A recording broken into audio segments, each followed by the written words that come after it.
Welcome to With All Due Respect. This is a podcast for women over 40 who are looking for sane, frank advice about their health and wellness, especially through and after menopause. I'm Amanda Thebe, a personal trainer and nutrition coach, and the author of the best-selling book, Menopocalypse: How I Learned to Thrive During Menopause and How You Can Too. I'd love you to join me every week as I chew the fat with some fab guests on hot topics that directly impact you. I also know the power of conversation is lost, and there's nothing better than sitting down for a natter with your mate and putting the world to rights. And that's exactly what I'll be doing with this podcast. We'll really get to know my guests, warts and all.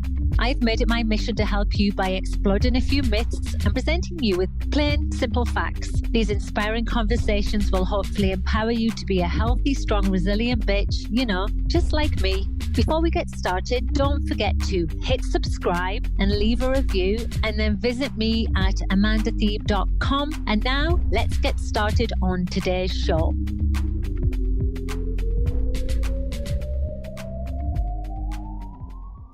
Hi, everyone, and welcome back to With All Due Respect. Hi, I'm Amanda Thebe, and today I'm joined by award-winning journalist Danielle Friedman. Danielle has written for so many publications and appeared in places like the New York Times, The Cut, Vogue, Harper's Bazaar, Glamour, Health, Time, and some other notable ones. And she has worked as a senior editor at NBC News Digital and The Daily Beast. By the way, I love The Daily Beast. It's one of my favorite go-to reads. Anyway, I've got Danielle on today because we've got this really great book to review. She's written a book called Let's Get Physical. I love the reference to Olivia Newton-John, especially this year. And the book is How Women Discovered Exercise and Reshaped the World. And it's going to be a really fun talk. I'm very excited about this. I almost feel like if I could have done a degree, it would have been the history of exercise because it's so fascinating. Welcome, Danielle, to the show. Thanks for being here. Hi, Amanda. Thank you so much for having me on. This is a beautiful book to look at.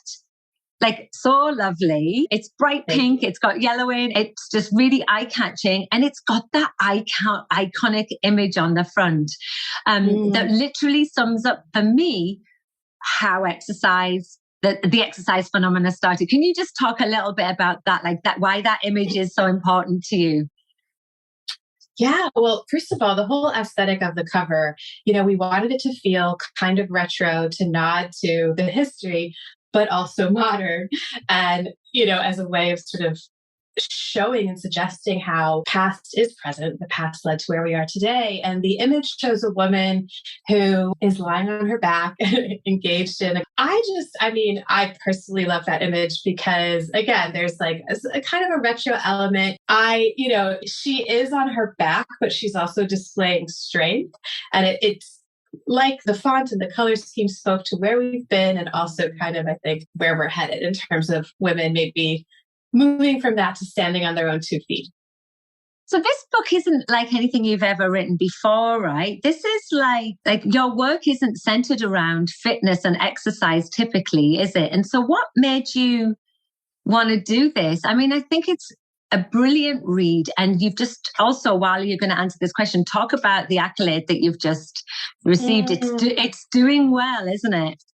Well, thank you so much. Yes, just this week I learned that the book was selected as one of the New Yorker's best books of the year so far. So I'm just so grateful to be included on that list and in such great company. You're right. I am a longtime health and culture and gender reporter and editor, and fitness and movement has played a big role in my life since I was a child, but I hadn't really reported on women's fitness until the story that kind of was the gateway to this book. I started taking bar workout classes a few years ago, and being the feminist journalist that I am, I was just really curious about the whole bar subculture, about some of the kind of the sexuality and sensuality of some of the moves and the contrast between that sensuality and the kind of primness and in some places the sterility of certain bar studios. So I started looking into it, and I was pretty blown away to discover that there wasn't just, I mean, everything has a history, but the history of barre in particular was fascinating and spoke to so many aspects of kind of women's, well, women's liberation, our bodily autonomy. The very short version is that barre was created by a woman named Lottie Burke, who was a German Jewish dancer living in London. She created barre in 1959. She had arrived there in the 30s, fleeing Nazi persecution. And she was this incredibly just colorful, complicated, deeply flawed, fascinating human being who explicitly wanted women to connect with their sexuality, at a time when that was really radical. So I stumbled on this history, which amazingly had not been shared in a mainstream way. I wrote about it for New York Magazine's The Cut. The piece did go viral, which I was delighted to see. And while I was working on that piece, I will often, when I'm working on a historical piece like that, of course, want to talk to the experts who can help to contextualize what I'm writing about. And I was really shocked to discover that no one had written the history of women's fitness in one sort of, cohesive way. And it was like an immediate light bulb went off for me. I started my career as a nonfiction book editor. And so I was always kind of on the lookout for that story, that big story that I was obsessed enough with to really dig into. And this turned out. Yeah, it's like I wrote a book on menopause. I never thought it was going to be the thing I wrote about, but it was enough of a drive for me that I wanted to do it. And the same with you with this. And it's interesting, just going back to what you said about the barre, like the barre classes. And for anyone who's listening and is not entirely sure about that, it sort of looks like ballet. It's sort of like a ballet type workout. And I think that a lot of women think that this evolved from the ballet scene, and it's also very new, and you've just literally turned that on our heads. And so what I do find fascinating though, after being being somebody in the fitness industry for over 30 years now, I hate to continually say that number because it makes me feel really old, but I've been around and been through many of the trends, and we're going to talk about that during the interview.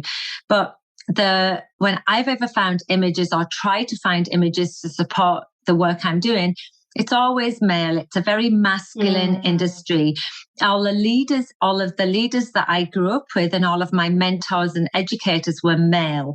I haven't had the opportunity to work with very many female mentors unless I was doing aerobics, which I did, of course, unless I was learning step, which I did, of course. But as soon as I started moving into the spinning world, which I worked for Schwinn for quite a while when it first came out, and then the strength training world, I didn't see anybody that represented me. And typically, when I think of women's fitness, I think of Jane Fonda. Like that's sort of where I think the start of women's fitness is. But it isn't, is it? It isn't at all. And so and so I think I'm going to get you started to talk about what I am going to call the 3 J's, because you sort of talk about in the very beginning of your book. So we've got jogging, jazzercise, which isn't the same as prancercise, but I'm pretty sure that Danielle knows about that. And then Jane Fonda. They're the 3 J's. And so the question I want to ask you is about those 3 J's is, where did you think the history of women's fitness started when you started writing this book? Did you think was the first, starting point? Well, like you and like many other people, I kind of assumed it did start with Jane Fonda. And there is a reason for that. I mean, she completely revolutionized women's fitness. And one of the longtime aerobics instructors I interviewed, who had worked at the studio where she first trained, said he likes to think of fitness as BJ and AJ, before Jane and after Jane. So her entry really was significant. However, she did not invent it. When she launched her empire, she was standing on the shoulders of many of the women and pioneers I write about in the book, who, when they were first sort of proselytizing about the importance of female physical strength and movement in the post-war era, for example, were really going against social norms. And they had to work really hard to open doors for women to move in, to kind of lay the groundwork for Jane Fonda. Women's fitness history, I should say, goes back, you can trace it back to like ancient Rome in some sense. But because I only had a few hundred pages to work with, my book starts with the birth of the contemporary fitness industry as we know it today, which... Well, I was going to say, I think that's so important to say, because women's strength feats have been recorded for centuries, for sure. But you're talking about the movement, the opening the doors for the general population, I suppose, rather than the outliers. And this is where the book is like focusing, right? That's right. And also, I'm looking at how and when fitness became mainstream and acceptable for women. There were always these kind of outliers who, these strong women and women who really, who bravely kind of pursued strength in the face of doubts about women's physical capabilities. But I was curious how it became not only, accepted for women, but in some senses expected of women to forever be kind of working on their bodies. And that's kind of the central tension of the book, both the liberation and the oppressiveness of the rise of women's fitness. Right. Yeah. I want to dig deep into the feminist side of the book, because I know that that's your angle. And I love that, because I see that and I feel that in the industry myself. And sometimes I think it's getting worse, not better, personally, because of how we're portrayed, this forever pulling on our youthfulness and thinness. And it drives me crazy. But I want to go back to Bonnie Prudent. I wanted to make sure I got her name right, because I love the part of it's right at the very beginning of the book, and she had appearances on NBC's Home Show, and she turned around and said quite radically, "We're raising a nation of children with muscles of custard," which I think is quite funny. Talking about the fact that we're not moving enough, we're not healthy enough, and she could see it was almost a message of foreboding, and she then said something along the lines of, "Everyone should exercise. Everyone, every day." I don't know whether there's any nuance in that line or whether that was it's a non-negotiable. But this was in 1957, I think, if I go back around about that time. And then, and so that was quite a big deal then, because even when I was a child growing up, there were certain expectations of what we should and shouldn't be doing. And the focus was never on exercise, never. So can you sort of build on that? That's pretty much how this all started to snowball, right? Yes. And so in Bonnie's era, in the post-war era, I'm glad you mentioned that quote about everyone, because the truth is it wasn't just women who were sort of discouraged from vigorously moving and breaking a sweat. It was really everyone. After the war, the US at least entered into this period of abundance, and there was a real premium put on comfort and leisure. And so the idea that at the end of the workday or the 3 martini lunch, even that men would come home and kind of put on their exercise clothes and intentionally work their bodies was considered pretty ridiculous. Yeah, we're thinking Mad Men right now, aren't we? Exactly. Yeah. And we were also shifting from a time when people were forced to use their bodies to be more active, just to live their daily lives, into this era of, gadgets and appliances and ranch houses and everything, and school buses and cars, everything was sort of geared toward moving as little as possible. And Bonnie saw the potential danger in this. And so Bonnie is just a fascinating figure. I could have probably written the entire book about her. She's also been almost entirely forgotten by history, but she was very much ahead of her time. And then when it came to women, especially, for women, there was so much fear that really persisted for a while about what vigorous movement could do to women's bodies. Yeah, talk about that. Yeah. A theme I heard again and again, and every time I was a bit shocked, was that women grew up believing that if they pushed themselves too hard, if they ran too fast, their uterus could fall out, or they would go through some sort of hormonal change that would turn them, quote, turn them into men. And it's really interesting when you think about that second line. I've heard about prolapsing as well. which is an easy thing to dismiss, but yes, it was prevalent. But the I don't want to exercise too much, I don't want to become masculine, falls into the narrative of this book as well, right? Because one, it's inaccurate, but two, it's like, why? That's why women were held back from movement, right? Absolutely. Yeah. I mean, so during World War II, a lot of women had gone to work. They had taken the place of men who were off at war.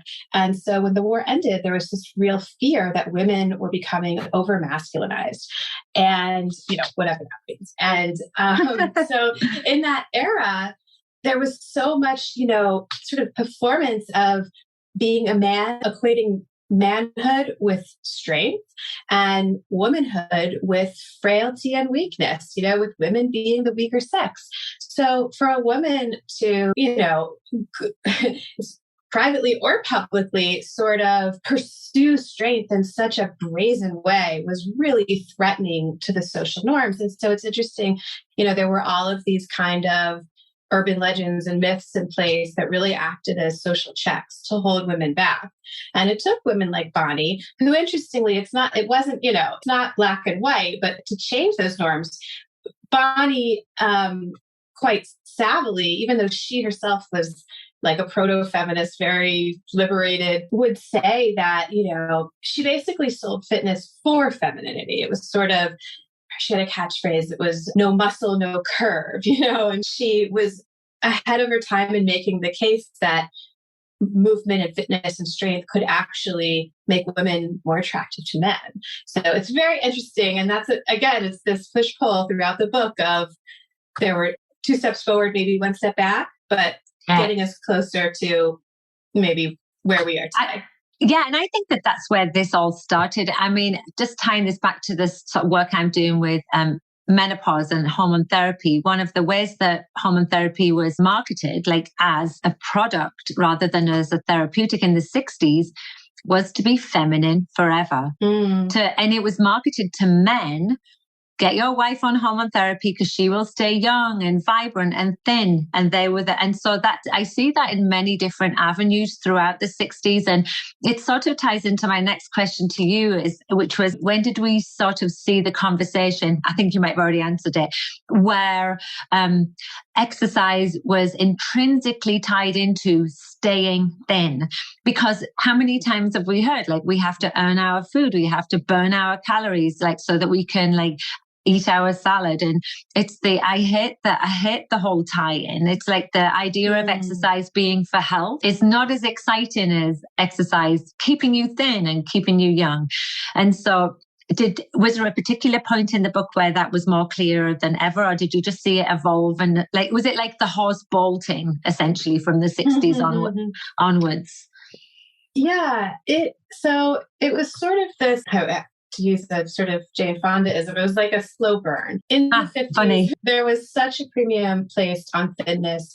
And actually at that time, people were not at all, and the medical community even was not at all convinced that exercise would even lead to thinness, lead to weight loss. Some of these early pioneers, Bonnie, especially Lottie Burke, who created BAR, stress that actually doing their workouts, would give you kind of the body of your dreams. And in many cases, it was billed as a dancer's body because dance has historically, ballet in particular, has been an acceptable feminine activity. What I really did see as a pattern throughout the second half of the 20th century is, and it goes back to this idea as exercise became more accepted for women, it also became more accepted.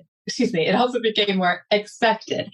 And so the bar for women's physical beauty just continued to rise. So in the 70s in particular, when aerobics started to take off and jogging, one of the J's, so aerobics and jazzercise, the ideal body became one that was a little bit more sporty and toned. Farrah Fawcett was the it girl of the 70s, and she had a very kind of sporty look. And so it was no longer enough to just be thin. Now you had to be thin and, increasingly toned. And then heading into the 80s, as again, it was more acceptable for women to pursue more rigorous forms of exercise and strength training. We moved toward this era of bodies of steel, and the ideal that a woman's body should basically be devoid of all fat, of all softness, which for a long time had kind of defined femininity. So really leading up, we're in an interesting moment today, but for many decades, that bar just continued to be raised for what women should be striving for physically. Yeah, there's so many great points there. And I've seen that myself personally. Like, we're so fat phobic as a race in general. It's almost not acceptable to say that fitness comes in all shapes and sizes. That we're always portrayed that there is one look of fitness, but I'm going to pull it back. I've got so many questions. I'm one of those people that writes everything down as we're talking.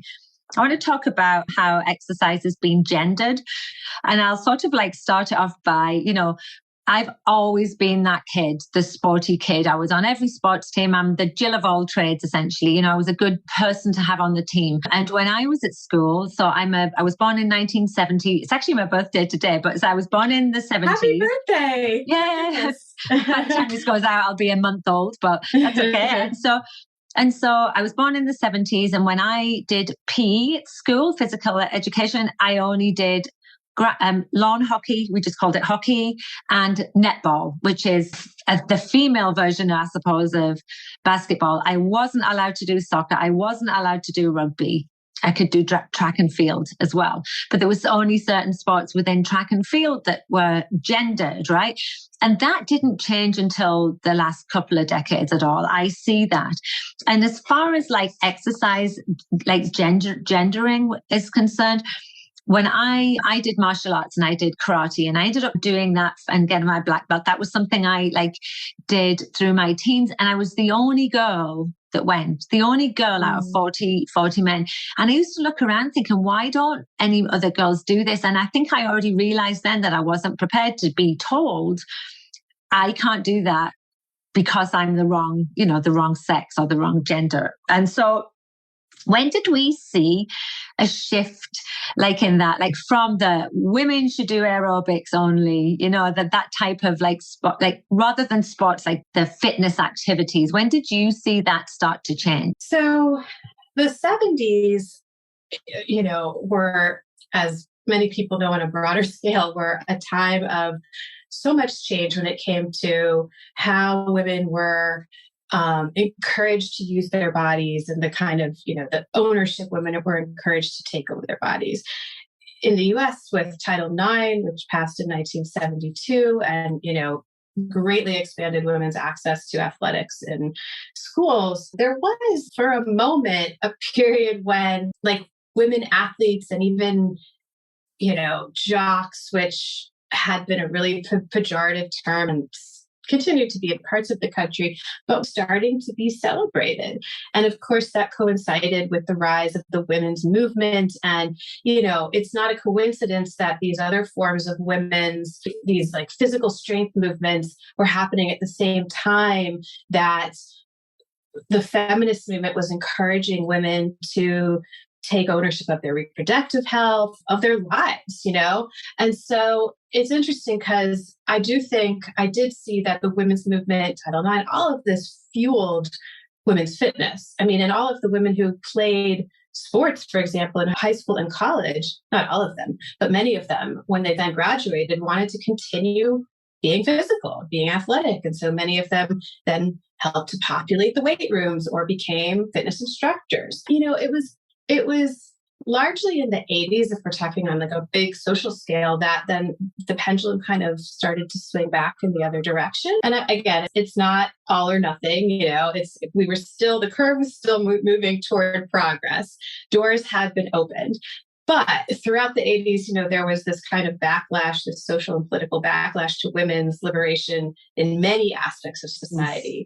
And we definitely saw it in fitness as well. It's Jane Fonda, who is just, again, there are books, many books have been written about her, by her, but she is such a fascinating figure in this context because she was both, such an outspoken activist and feminist, And at the same time, she really did kind of help to reinforce the idea that fitness's maybe most exciting goal or exciting promise was to kind of lead you to a certain physical aesthetic that was more about appearance. Yeah, the aesthetic thing is often the driver. I see personally for people who start when they used to train with me would say, I want to work out with you because I'm fat and I don't like the way I look and I want to change. And then 2 or 3 months working with me, they're like, I want to keep working with you because I love feeling strong and I love feeling empowered. And that's usually what we see as a shift for most people that don't exercise and then start, right? And, I want to move on to, so there's so many questions and there's so little time. I've been through every trend that existed from the 90s. I've just been part of it, right? And they used to do the top 10 trends. I don't know if they still do, like what's going to be prevalent. So I've been through the aerobics, the spin. The spin came back, of course, with the Peloton. I've been through the step aerobics. I've been through body pump. I've done it all, been there, done that. And then I remember one time I was actually teaching a class, and I can't think of what it was, maybe step aerobics. And I came out, sat down, picked up a magazine when we used to read magazines, and there was a picture of Madonna on the front with her arms.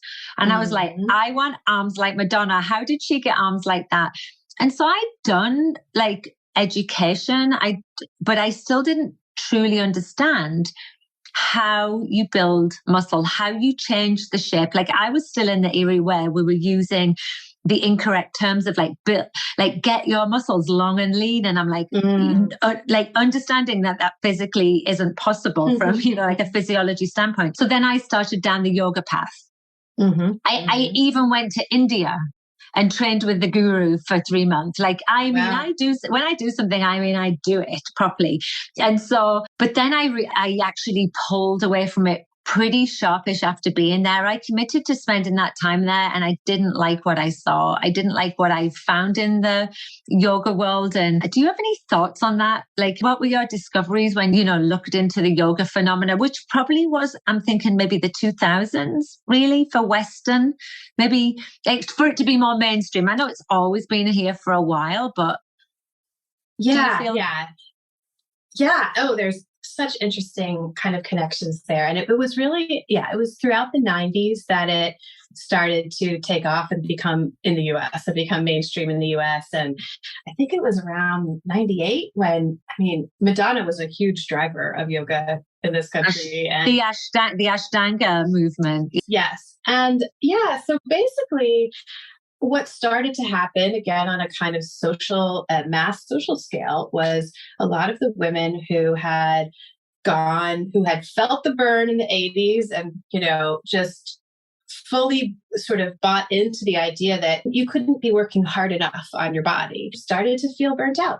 And they also started to get injured because it took a while for the kind of science of exercise and aerobics to catch up with what was being offered.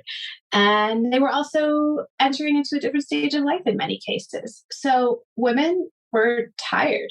Women were tired and pressed for time and burnt out.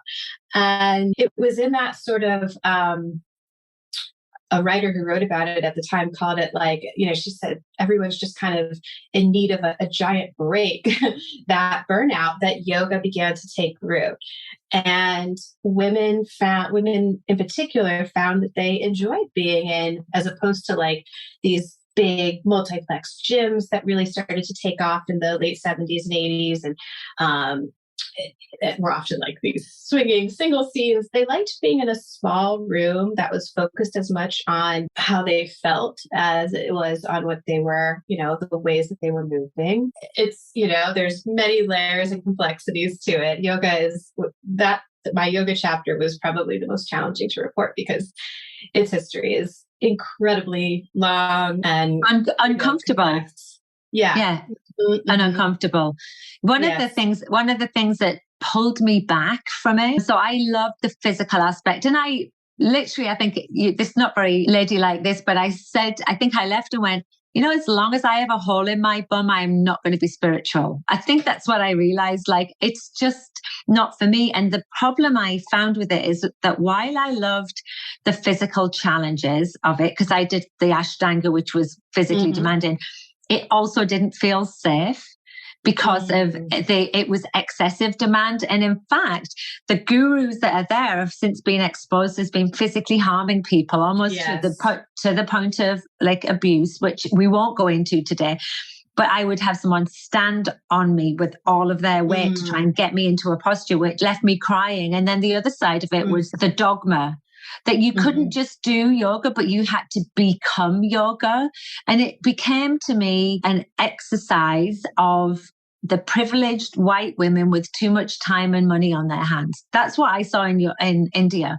And I just was like, these aren't my people. And I'm scared, actually. I'm more scared of being around you than I am of being around like the people, the Indians on the street who I don't know. Like, you make me feel uncomfortable. And then since that time, of course, there's been lots of articles written about that whole culture. And then leading into the way COVID was handled by those people as well. They became the left. A lot of the leaders in the yoga world became the left-leaning conspiracy theorists. So I'm so happy I pulled out of that world. But I think yoga as a movement, as a way to elicit central nervous system downregulation and all of those things is amazing. But I just think that we as physical human beings, we can separate the dogma from the movement. I think we should, personally. That's my experience. Do you feel that sounds about right? Yeah, I do. It's interesting. I'm pretty open about this in the book. I never sort of personally connected with yoga. I think for a lot of, some of the same reasons that you mentioned. I do love other, like, they're different in many ways, but Pilates, bar, which have some similar sort of, in some ways based on a similar physical philosophy. Sorry, that I know that could be controversial, but just on the basic level. No, I feel like if we're going to umbrella different activities, they could go into a category together. I think so too. I mean, it's resistance training, stretching, breathing. Obviously, each one is its own modality that is very unique. But when it comes to that kind of gentle or just slow muscle building, I've connected with some other forms of fitness. But I think that as with many of these movements, as we've evolved, people have begun to learn to kind of practice in a way that feels right for them. And with yoga in particular, I think we are in a really interesting moment because at the end of my book, I profile Jessamine Stanley, the yoga guru who has become a superstar. And she is so different from some of, particularly what you described as the women that made you feel uncomfortable. She's Black, she's queer, she's self-described as fat. She actually practices in her underwear and has gained such a loyal, passionate following, mainly through social media, because she has worked to kind of divorce yoga from so much of the toxic aspects of the cultural baggage. And there are many more Jessamines who are starting to pop up. And I'm getting into another thing with social media, but, it has started to be a little bit more democratized in that way. And, it's wonderful that there's starting to be these sub-communities and just communities that are more welcoming and open-minded for all people. Yeah, completely. Because I know that in the early 2000s, when I was doing this, there wasn't a single other person that wasn't a white middle-aged woman woman in their 30s, 40s. We're in and out of time. And we've really only just touched the surface, but it's such an that's going to be the case with this book, right? It's going to be, we could literally talk about one whole chapter for a whole episode. That's just the nature of this book. I really recommend everybody pick it up. I actually didn't even finish it. I'm halfway through and I'm loving it. I've dog-eared a whole bunch of pages and I'll share aspects of that throughout my social media as well, but go and check the book out. But as we finish this conversation, Danielle, I just want to ask you, what lessons were learned for you as far as movement, exercise, fitness for women is concerned? Like from the beginning, when you started doing the research with Bonnie and then to where we are now, and does it tie together? Is there any sort of aspects that you see from 1957 onwards where you go, yeah, that's still relevant? Yes, I think there were a few key lessons. There are a few key lessons. One is something that Bonnie knew and preached, which is that physical strength can translate to other forms of strength, to mental strength and emotional strength, and just how you see yourself and make your way through the world. Bonnie knew that. And I think, over the past 70 some years, millions of women have discovered that. Kind of like you were saying, the women who maybe initially are drawn to fitness because of how the promise of a makeover, but then discover these more profound benefits. So I think that is a major promise of fitness that we have only barely begun to realize. I also learned personally, and as just sort of a guiding principle, that we are best off when we just move in ways that feel good for us, that actually make us feel empowered, feel energized, and help our mental health. When fitness is shame-based or guilt-based or punitive or feels like a chore or a should, it's very, it loses so much of its magic and its positive power. So it doesn't always have to look like, it's not always changing into expensive workout gear and sweating for an hour. Moving in ways that feel good, that you'll do consistently, I think you kind of can't go wrong.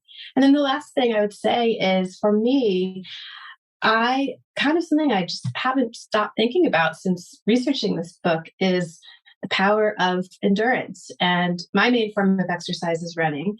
And so this was a theme throughout as I researched female running pioneers. But women have to endure so much throughout our lives. All genders do, but I'm a woman, so speaking from that perspective, and the kind of lessons and metaphors that we can learn from exercise, from training for a marathon or working towards some fitness goal that's important to you, can translate so beautifully to other aspects of life. And being able to think back and call on that physical endurance can be really powerful when you need it in other areas of your life. I always say that strength isn't just about muscles, it's the power to endure. And you've just literally said that as well. So I'm glad we're on the same path. Yes, yeah. And I think that was a hard lesson for that. That literally is just experience that's taught me that, literally being in the trenches and going through all of the permutations. And you just literally see how it sets you up for life, essentially. I think so. I think it's, it's an essential. And so I was going back to the Bonnie's thing in the beginning, like everybody should move every day. And we know that for overall health, and movement can just be moving, getting up, walking around. It doesn't have to be too prescribed, but we have to sort of take control of that. I really loved our conversation, as short as it was. Thank you so much, Danielle. How can people find you, find the book? What's the best place to connect with you? Well, thank you again. I loved our conversation as well. You can find me on Instagram at Danielle Friedman Writes, and I post a lot of fun kind of vintage fitness images and artifacts there. I'm on Twitter at DFriedman Writes, and you can find my book, Let's Get Physical, pretty much wherever books are sold. Amazon Bookshop, your bookseller of choice. Okay, that's awesome. And thank you so much again for coming on, and good luck with the book. I think it's going to go far, especially now after getting that great shout out. That's awesome. Take care. Thanks for everyone. Thank you. And thanks everyone for listening. Bye for now.